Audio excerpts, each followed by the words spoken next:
Maria Alvarez and Mr. Dennis Rivera.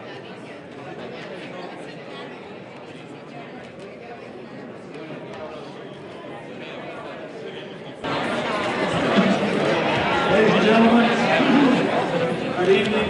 This is good. Mr. President, Mrs. Pastrana, members of the Colombian delegation, distinguished guests, it's a great pleasure to welcome all of you to the White House for this dinner in honor of the President and the First Lady of Colombia. Today, President Pastrana and I worked hard to advance the partnership between Colombia and the United States. Tonight, we celebrate our friendship among friends. It is a long friendship indeed, going back to our struggles for independence, including, as President Pastrana discussed today, an alliance in war as well as peace. After all these years, the United States remains captivated by Colombia, by the power of Colombian art, the force of Colombian literature, and I might add, the strength of Colombian coffee. Indeed, if ever a prize is given to any of the people who negotiated the peace treaty at Y, something will have to be given to Colombia, for without the coffee, it would not be heard.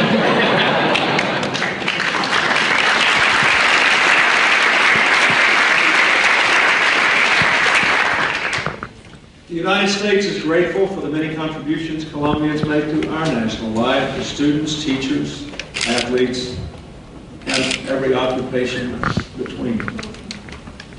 Mr. President, your election this summer marks the beginning of a new era in your country's history and in our long relationship. Bravely, you have placed Colombia on the path of peace. You have taken hard steps toward renewed prosperity. We look forward to walking with you into the 21st century. We still have much to learn from and to give to each other. We live in a hemisphere on a planet growing ever smaller. In our independence, every day we grow more interdependent. If we would be strong, we must lift others. If we would fulfill our own promise, we must help others live their dreams. We must, in short, go forward together.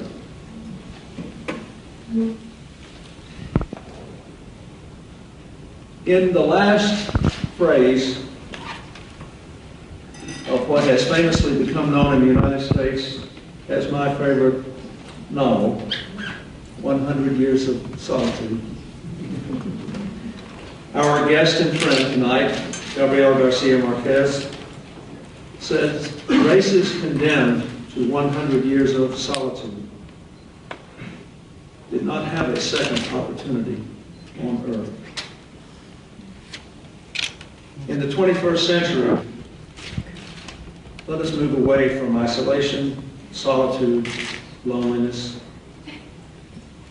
to build 100 years of an American family together.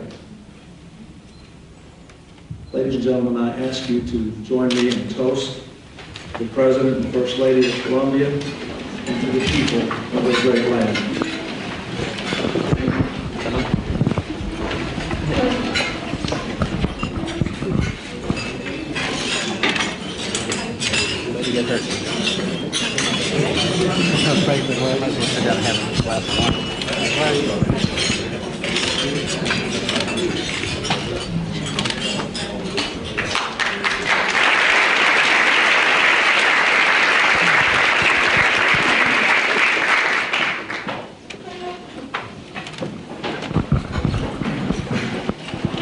President Clinton, Madam Secretary of State, Minister of Foreign Affairs of Colombia, distinguished guests, ladies and gentlemen, Nora. Thank you, Mr. President and Mrs. Clinton, for the warmth of the welcome you have extended to Nora and me and the members of our delegation. Mrs. Clinton, you are an inspiration to women here and everywhere. Nora said she felt she knew you before she met you, and I think there are many others who share that feeling. You are the First Lady of the world. Nora's meeting with you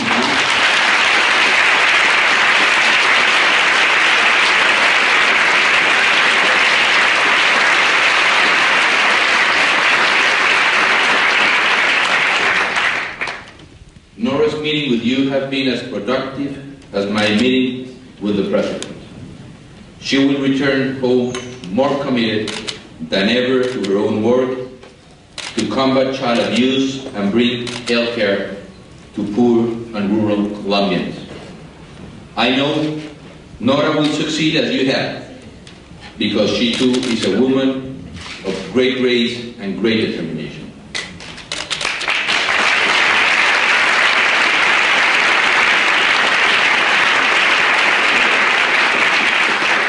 I know this is a formal occasion, and I know the diplomats think I should say that we have productive meetings. Well, we did.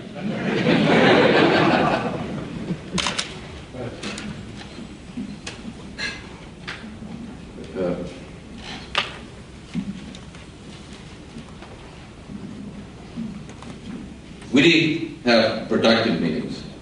And the truth is, Mr. President, and I had a great time. I thought about why, and I decided that maybe it's because we're both from the South. Me from South America, and President Clinton from Arkansas.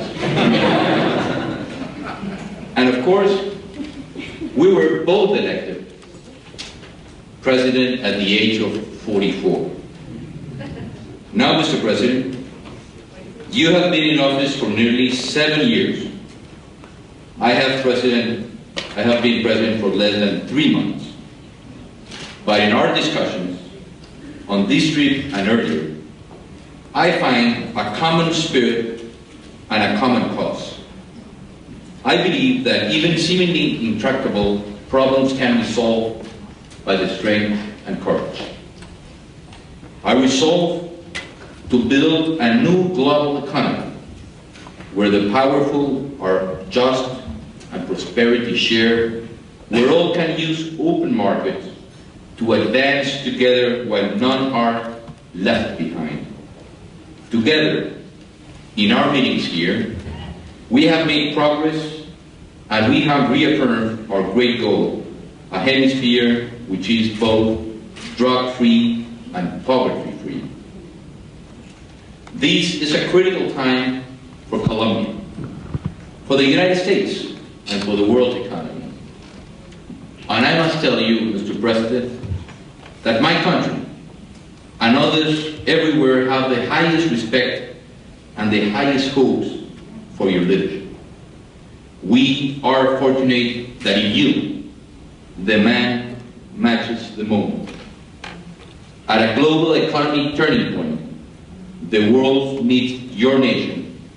And Mr. President, we need your vision and strength now more than ever.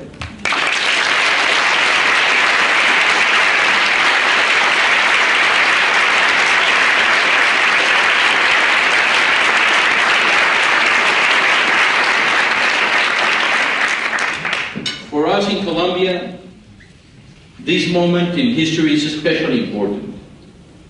For us, the issue is not only the international economy, but the integrity and soul of our nation. I became president on a pledge of change.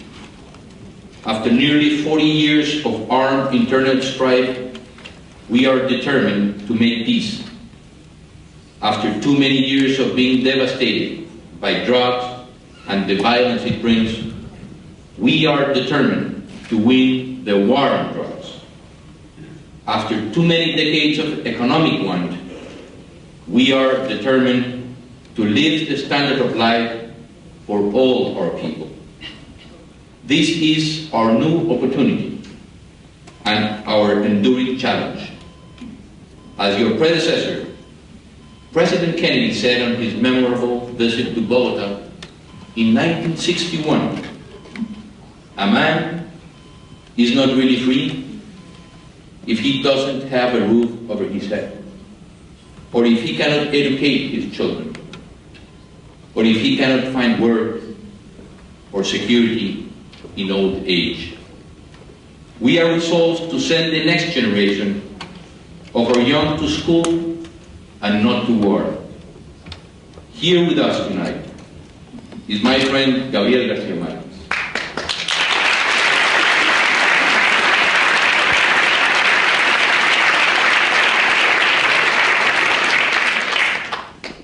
Our Nobel laureate, who has given me and our country his solemn pledge to devote himself to the cause of education for all the children of Colombia.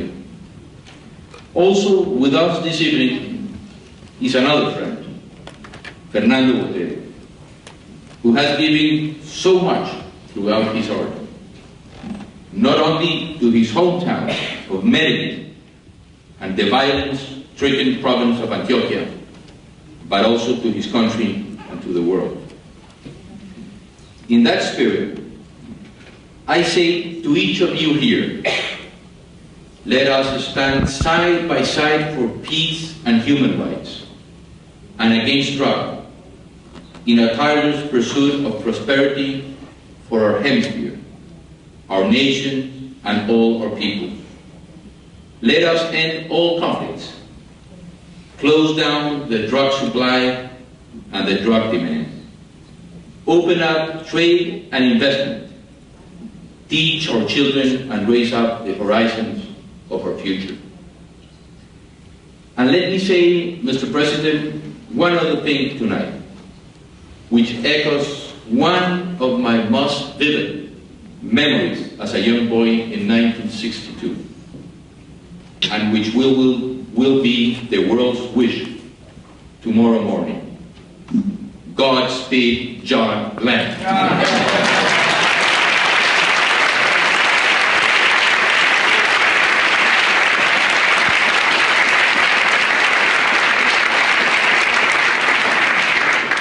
Finally, in so many ways in these years, President Clinton, you have shown the world a new and better way. You are admired from South Africa to South America. In Europe, your new approach, your belief that progress is practical, not ideological, is a model for a new generation of leaders that has come to power. You are the peacemaker of this generation. You have become my friend, and you are Colombia's friend. Ladies and gentlemen, let me raise my glass on behalf of the people of Colombia and offer a toast to the President of the United States.